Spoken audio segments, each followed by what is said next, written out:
Okay, hi, it's Reuben, Ebrahimoff, Shavua Tov. And I'm very excited to be broadcasting, thank you, Anna, on Restream, where we have, I would say,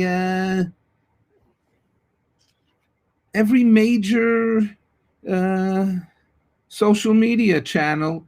We are on Twitter, we're on LinkedIn, we're on Facebook, Instagram. We'll see what's next. Maybe TikTok. Okay, Shavua Tov. Tonight is Saturday, March 13th. Aha! And guess what? It's also Rosh Chodesh. It's the new month. So let's just buckle down a little bit. It's the Rosh Chodesh.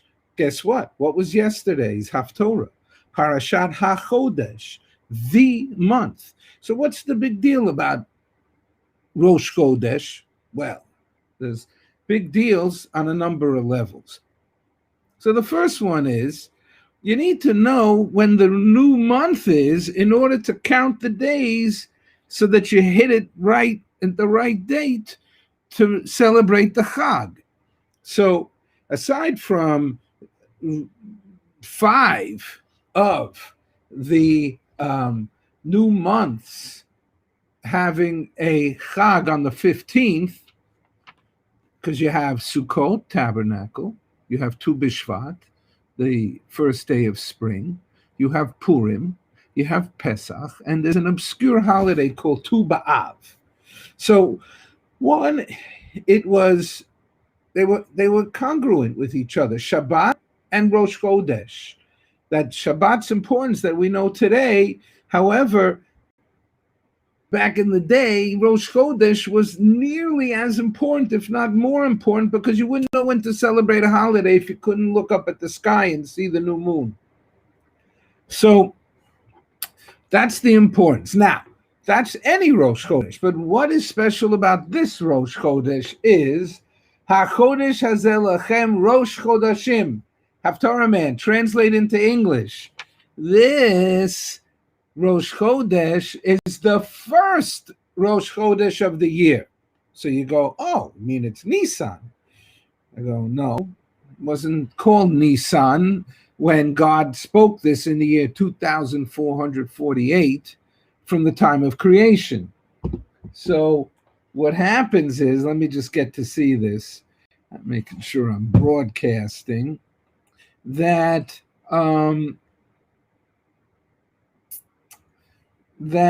here we go. Oh, this is great. That the year, the Jewish year, the Rosh Hashanah, the new year, started in this month, in the spring. Passover had to be in the spring. That's why even if you need a leap month, because it's a lunar calendar, you had it then. They didn't make it a leap month in the summer, in the winter. They just made it in the spring. Okay, next.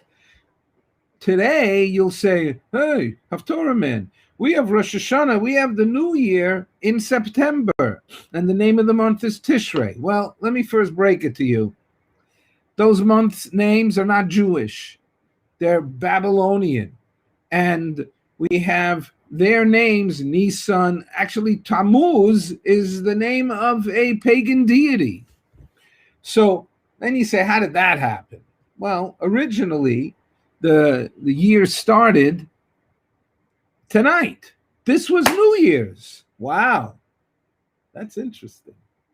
Because it is the first day of the first month. Okay. Then, how did it become Tishrei, the 7th month, B'chodesh HaShvi'i? So they now celebrate it on the 7th of the 7th month of the on the first day of the month. Well, when they were in Babylonia for 70 years, actually 52 years under Babylonian rule and 18 years under the Persian rule, go Farsim, you have a change that they adapted and adopted the calendar to be consistent with the Babylonian Rosh Hashanah. Some say that it was in September, let's say. So now, what do you have? Just like you have a Gregorian calendar, okay? So it's not the same as the Hebrew moon calendar. Okay, fine. Now, just I have to digress for a minute. There was originally 10 months in the Gregorian calendar. No, I won't fall asleep, Anna. And then what happens is you have the names of the months. September is 7th, October, octagon, 8, November, 9, December, decimal, 10.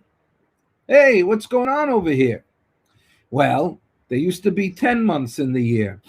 And two great leaders of the Roman Empire said, you know something, we got to push our names in there so we will be commemorated for eternity. So July is the first month that was inserted, and that is Julius Caesar. And August is Augustus Caesar, and that's how you have 12 months in a year. Okay, fine. Let's go away from spiritual ADD and let's go to learning some Tehillim, some Psalms. Okay, so who wrote this chapter? It says Moshe, because Moshe has been writing since chapter 90. So now we all know who Moses was. He was the leader of the Jewish people. He came down from Mount Sinai a couple of times, and he led the Israelites through the Sinai desert and brought them to the threshold of the promised land. Thank you, Bruce Springsteen. Moses wrote this psalm about how the people of Israel will sing in joy when they are redeemed from exile.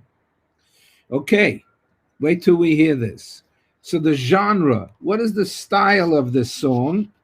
It is the Psalm of Enthronement, which is a very, very, very important acknowledgement that God is royalty, the royal king of the universe. Then the Psalm of Praise. This is a psalm of celebration, often the result of a victory. It declares God's goodness and urges all of creation to worship. Now, the chapter summary. The one who wrote this, Moshe, sings a song for the future when God will deliver Israel from evil persecutors. In this and the following psalm, the singer further declares that the Lord will perform miracles transcending nature. Look up at the camera, not at the computer screen. Thank you. And transcending nature in order to conform to the deliverance of his servants. Okay, everybody, open up your books, From Your Lips to God's Ears, written by Ebrahimoff. And it's available on Amazon, and you should have this book because it explains every little last detail. So a lot of people that say Tehillim, they don't comprehend Tehillim. Let's start understanding what we're praying to God better. You don't want to be mumbling to God and God goes, what are you saying? You don't understand. You want me to understand? I want you to understand. If you understand that, I can at least empathize with your request. So, Psalm consists of 13 verses. That's not so bad. We should be able to get through that. And 1 through 3, Moshe calls out to all to sing to God.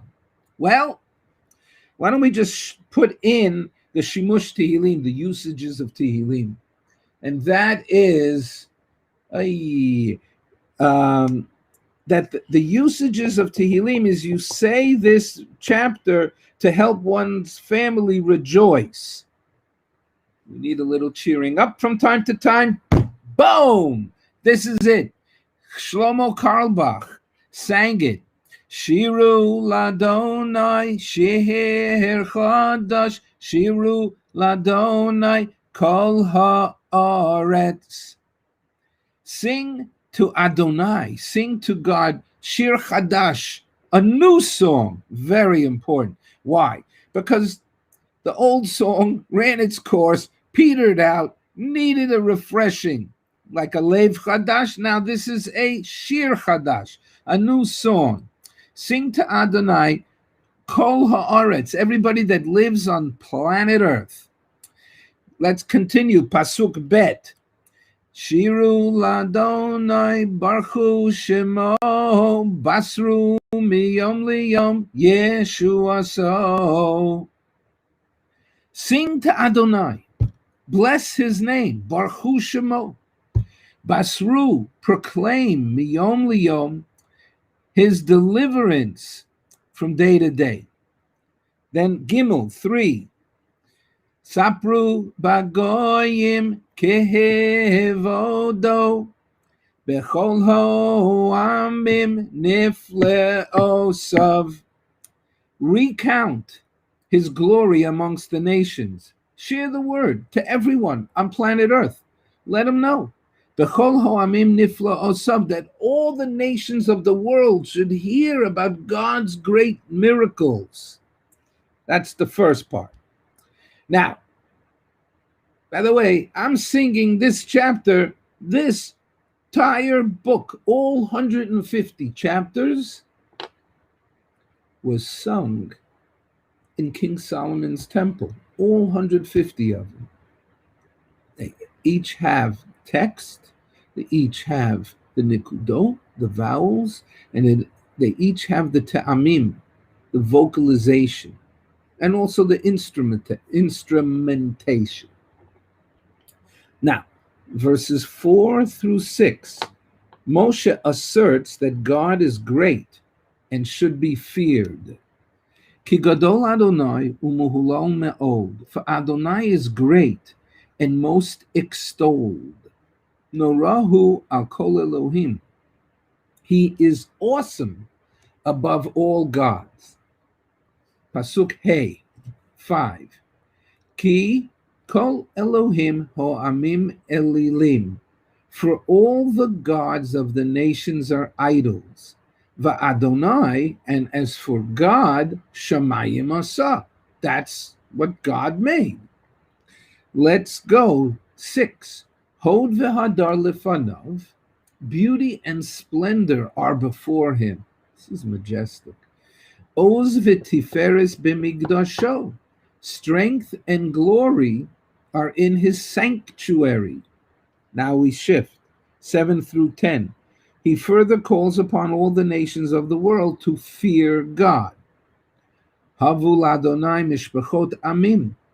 Havu, ascribe to God, mishpachot amim, the families of the peoples. Havu l'Adonai kavod va'oz, ascribe to Adonai honor and might. Havu l'Adonai kavod shemo, ascribe to Adonai the honor due his name. Se'u mincha uvou lechatz rosav, bring an offering to come to his courtyards. Tet, Hishtachavu l'Adonai bahadrat kodesh, prostrate yourselves before Adonai in the splendor of his holiness. Chilu mifanav kol haaretz, tremble before him all the peoples of the earth. 10. I'm loving it tonight. Thank you for listening. Share with your friends. Imru bagoyim, you should speak up amongst the nations. Adonai, Yud Kei Vav Kei Malach, the Lord of the Israelites is the king. Baal Timot, he established the world. Aftikon Tevel, Baal Timot, so that it cannot be moved. Yodin Amim B'Meisharim, he will judge the people's uprightness. This is amazing. Now we're going to do the last 3 verses. Ready? Ready. Yismechu Hashamayim. See how many songs come from Tehillim? Yismechu Hashamayim This is 11. From your lips to God's ears, page 355. Yismechu hashamayim, page 355. V'sagel haaretz, and the earth will have gilah, will be joyous. Yehiram hayam, Yehiram hayam, Yehiram hayam, umlo, the sea, hayam, umlo, and its fullness, Yarim will raise its voice. Nature that was created by God is going to be so happy. Ya'alos sadai v'chol asher bo. The field and all that is in it will jubilate. Ya'alos. Oz yiranenu kol atzei yo'ar. Then all the trees of the forests will sing for joy. Here we go. Lifnei Adonai kiva, before God, when he comes, kiva lishpot haaretz, that he comes to judge the earth. Yishpot tevel b'tzedek, he will judge mankind with justice, tzaddikim, justice, righteous people. Ve'amim, and the peoples, be'emunaso, with his truth. So I mentioned that you say this chapter to cheer up your family, sing, clap your hands, praise God, connect to God. God is the source of all blessing and beauty. There's no reason to be moping and miserable. Things come, they go. Those things are temporary. How attached can you get to something temporary? Where here is everlasting, eternal, and permanent. Why wouldn't you choose this? It'll keep you going forever and ever, as if ever wasn't long enough. This is in the prayers in the Siddur of the Jewish people, the Hebrew people, on Kabbalat Shabbat, the welcoming of the Shabbat, as well as it's said on a couple other holidays during the years.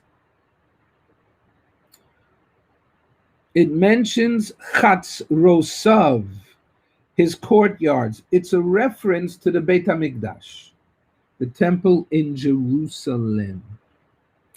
Let me find it, what Pasuk. Here it is, in Pasuk Chet. It is bring an offering and come to his courtyards. There's an invitation.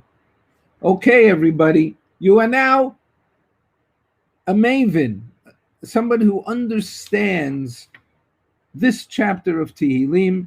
It's important not only to just read it and say it, but it's also now, if you say Kabbalat Shabbat and you're praying Friday nights in the synagogue, this is going to wake up off the page with amazing things. Shirul Adonai, sing, Shir Chadash, and that you should make God great, declare God great, and he is this wonderful, wonderful